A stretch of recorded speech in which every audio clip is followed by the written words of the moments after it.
waxaan u duuleynaa oo aan ka hadlaynaa Ghana ama Jamhuuriyadda Ghana ee dhacda galbeedka Afrika. dalkan mugga iyo miisaanka culus ku leh qaaradeena isla markaana uu ka soo jeedo Kofi Annan.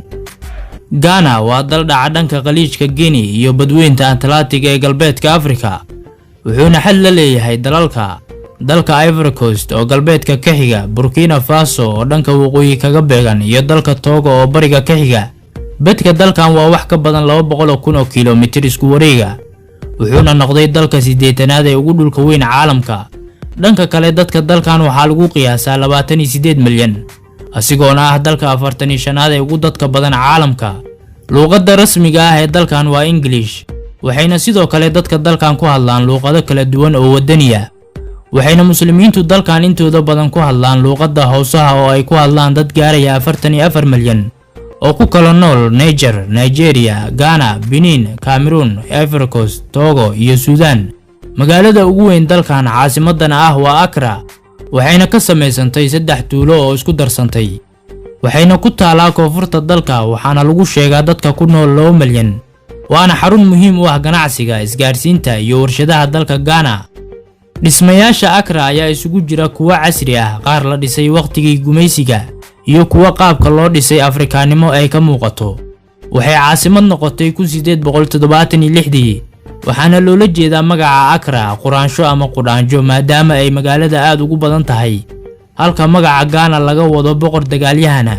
Boortaqiiska ayaa markii ugu horeysay Ghana qabsaday qarnigii 15aad, balse waxay madax banaanideeda ka qaadatay Ingiriiska 1957. calanka Ghana waa mid ka kooban 3 midab oo kala ah: gaduud oo u taagan dhiigga ay shacabka u daadiyeen dalkooda, midabka dahabiga ahna waa mid u taagan kheyraadka dalka ee ugu horeeyo dahabka, cagaarkuna waa mid u taagan doogga ku daboolan dhulka dalkan, halka xidigta madow ay u taagan tahay midabka iyo muuqaalka dadka dalkan.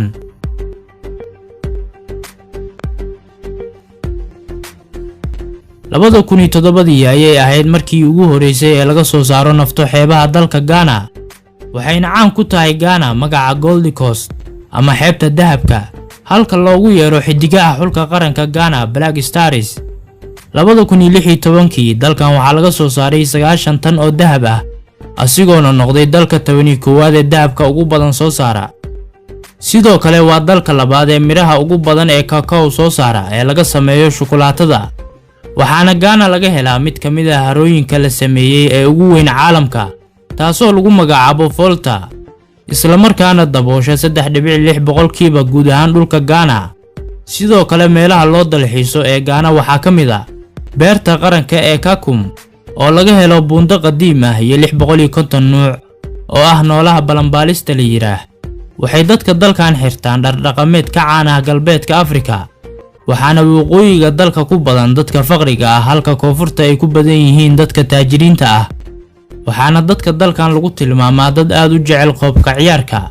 dalkan waxaa inta badan goobaha shaqada lagu arkaa haweenka, ayadoona la arko rag guriga jooga oo caruurta haya, waxaana xusid mudan in uu ninku xor u yahay inuu guursado naago badan. dastuurka dalkanna waxaa ku qoran inuu qof walba xor u yahay diintiisa, waxayna dadka dalkan u badan yihiin muslimiin iyo Kirishtaan. wuxuuna dalkan ku faanaa masjidka Larabanka oo la dhisay 1421, asigoona ah mid ka mid ah masaajidda ugu qadiimsan galbeedka Afrika, ahna midka ugu qadiimsan Ghana, waxaana lagu naaneysaa meesha uu ku yaalo Makada galbeedka Afrika.